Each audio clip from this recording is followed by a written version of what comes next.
For sure. A lot to talk about. And as you can see here, we definitely want to talk about the Niners and things. And we'll start there with my truth. We have our three truths that we do each week. Definitely enjoy doing that and presenting you takes that we see after all the games that go on in the NFL. And after week four, definitely something that was a big takeaway for me as we start off is that the Niners are ahead above the rest of the league.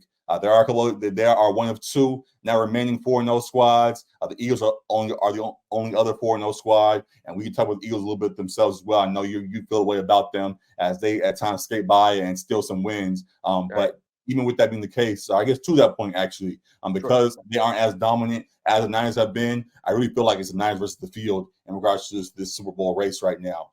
They have become a well-oiled machine in regards to all the points we talked about on the positive about winning culture and all the point pieces that matter with the team. The Niners check off all the boxes right now, and the only thing that can get in their way is injury, which has been to their detriment in the past. But if this team stays healthy, they have what people view as the MVP right now, Christian McCaffrey. They have a great defense. They have pieces beyond McCaffrey on the offense, Kittle and Ayuk and Debo, all these weapons across the board. The Lions grew with Trent Williams in pieces. They really are the top dogs right now. And it kind of hurts to say as other teams that we watch and we want to see compete with them, we would love to be more in comparison with. But right now, it really is the Niners ahead above the rest. So that's just a quick takeaway, seeing how they dominated the Cardinals this last weekend, what they were doing to start this whole season. I really do think that they're their top dog. So any thought on that? Is there any dispute to them being the clear number one?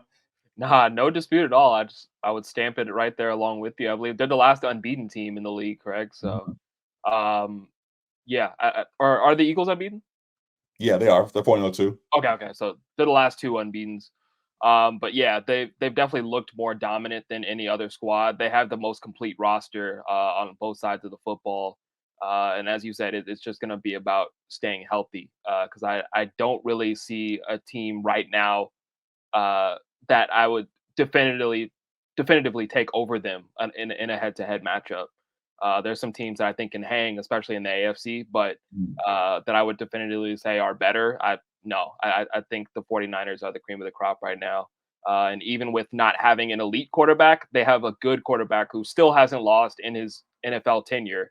He got Correct. hurt in the NFC Championship game, so that's not counting towards his record for me. So Right. he's still undefeated, and he's now, while it was like he's just doing enough to get them by, like he's now like helping them to win these games too. Like he's making the throws as well. Um, Shanahan, of course, is great at scheming things up, so that's helpful to a young quarterback. But Mhm. he's putting them in positions to win these games as well too. So yeah, I think they have to be cream of the crop right now.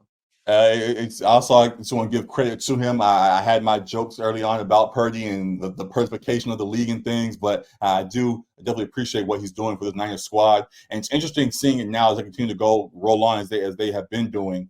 They almost don't want a QB with more character. They wouldn't. I don't know how they would look if they had a team if they had even to like a level of a like a Kirk Cousins or somebody like that who they tried to get before. If they had somebody else that had a little bit more character to his game, he might try to do more than needed in comparison to Brock, who just knows his role, gets the job done, dumps it off to McCaffrey, dumps it off to Kittle. Like he doesn't try to do anything more than what's required of him, and it works exactly as he needs to do. So I credit him for playing the role as need be and allowing us to execute as they now have been doing. So salute to them, and yeah, excited to see if they can continue this on the rest of the season as we hope. So yeah, that's my one truth to start off. I'll pass it to you now. What is your truth that you have after week four? I'm laughing too because I was just revisiting our quick picks from last week, and you asked me if there's any chance of a Zach Wilson masterclass, and I laughed it off. And I tried to ask, man. Oh we shit. got ex- we got exactly what you asked. We got a Zach Wilson masterclass. We got his best game of his NFL career. And that's not to say that it was like incredible, but he looked like a competent NFL QB for once. And it was shocking. So my truth for this week was that Zach Wilson saved his NFL career. I think it was like on life support, honestly. The way it was going, he was kind of getting held up by Robert Saleh, as you said, Mhm, needing to tell the truth, but continuously backing him up and saying Zach is the guy. mhm. And Joe Douglas, I think they were keeping him employed, but it wasn't his play on the field that was keeping him employed. Mhm. This week against the Chiefs, it was his play on the field that made him look like, oh, okay, like they might have a little bit of something here. He looked confident, which I think was a huge part in why he played better. Um, they got him rolling out in the pocket a little bit, which I think he's more comfortable Mhm. in that space. And he was just letting it fly. He had a couple tight window throws that were impressive, a couple touchdown passes. It was the first game where statistically Patrick Mahomes got outplayed in his career, between more yards, less interceptions, more completions. Mhm. If you just tuned into that game and had never watched football before, you would say Zach Wilson's a better quarterback than Patrick Mahomes.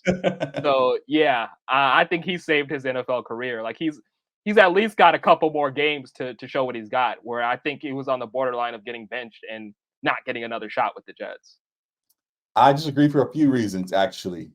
Yes, he showed life, but I don't think he sad. I guess sadly, like in a way, like I think his career for now is fine for what you kind of already pointing out about what I've said before.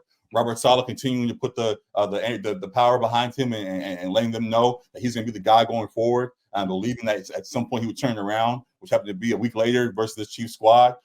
They continue to believe in him and think that he can hold the fort down for the time being. Seeing the support he continued to have, I think will continue to keep his career afloat for some time. And now you have a game that actually now shows that he can. There's flashes there still to build off of. He already was still going to be around, and now there's going to be even more potential for him going forward.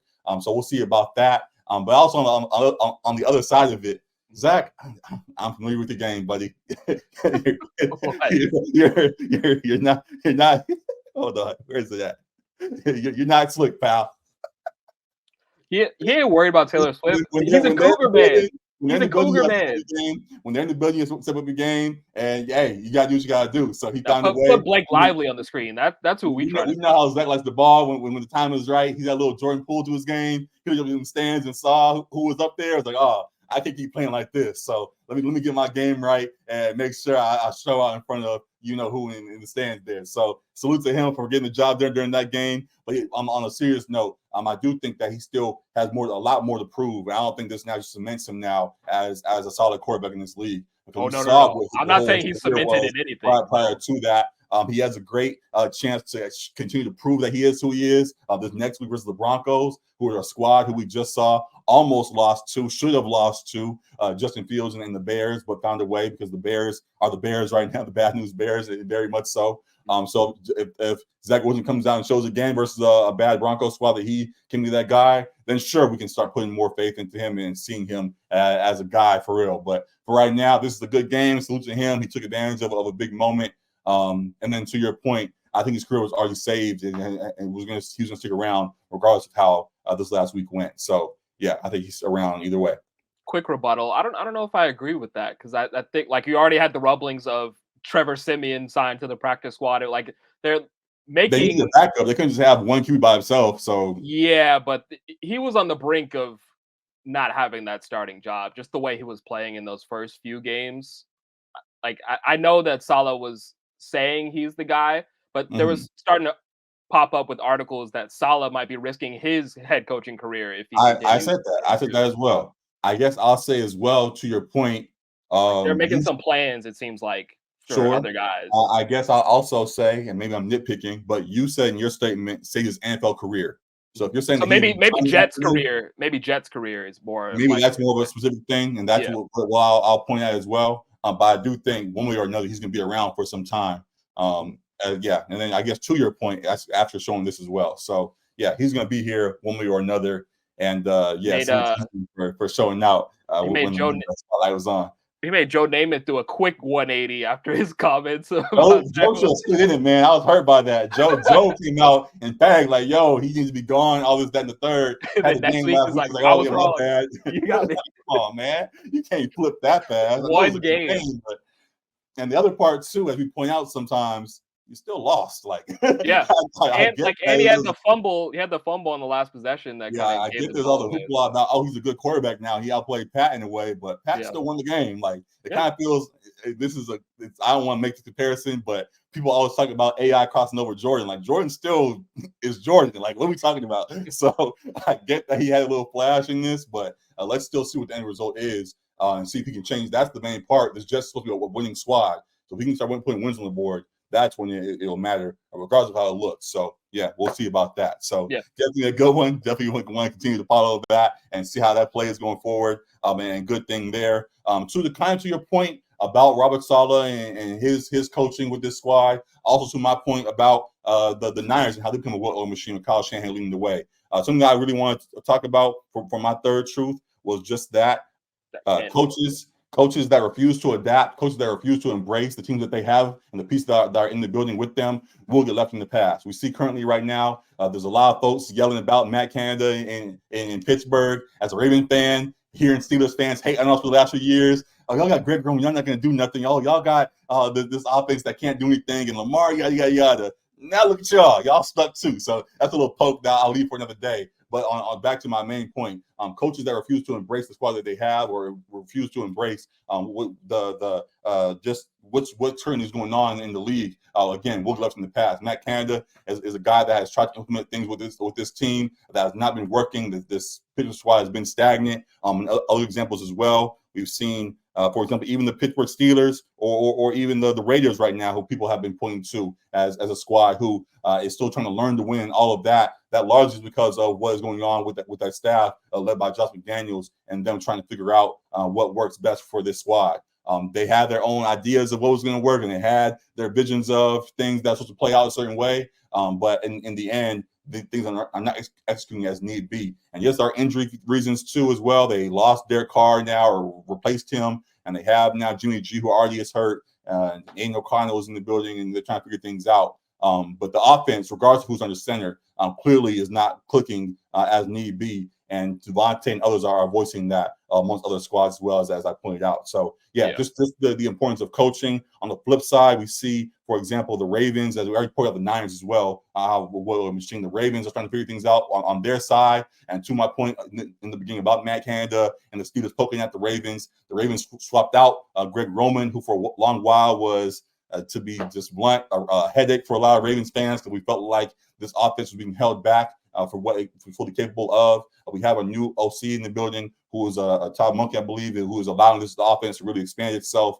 And it took a second to really get things under control, but it seems like Lamar is starting to really get a hold of what's going on with this team. And they had a great showing this last week versus the Browns, amongst other squads who are rolling because of great coaching. So, just the main point, again, is that coaching and coaches that refuse to adapt will get left in the past. Do you agree with that? Or do you think coaches can kind of be who they are still and survive? Yeah, I absolutely agree with that. I think that applies across all sports, really. Like if you refuse to adapt to the changes in the game, you will get left behind. Like we see the change in the NBA with more emphasis on the 3-point shot and how that has changed in this era. I think same thing applies to the NFL, and it's a copycat league. So once teams figure you out and figure out a new formula for their success, teams then follow suit and try to copy the formulas that they see in other teams. So if you're one of the last teams to kind of figure out that formula, then you are going to get left in the dust.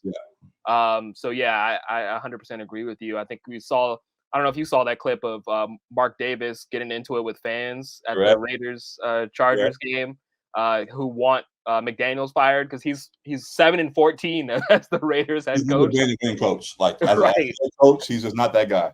No, he's clearly not. And so it applies as well to the front offices. If you don't adapt, your team will suffer. I wholeheartedly agree with you there. So we'll see what adjustments are made. It seems like right now Mike Tomlin with this Steelers squad is still set on Hugh Matt Canada for the time being. There's a loyalty thing. I think he came up in the Pittsburgh organization as well. So there are things that are in play there, which could be another take for another day. Just about loyalty, kind of blinding folks from what moves need to be made. We'll talk about that another time. But just interesting to see how things will play out and if teams learn to adjust, or if, as we said, they get left in the past, as it seems like some of them are headed to. So. A lot of good stuff to talk about in the league right now. Glad we got to address those 3 truths. Let us know what you think about those in the comments and all of that. And looking forward to your responses there. So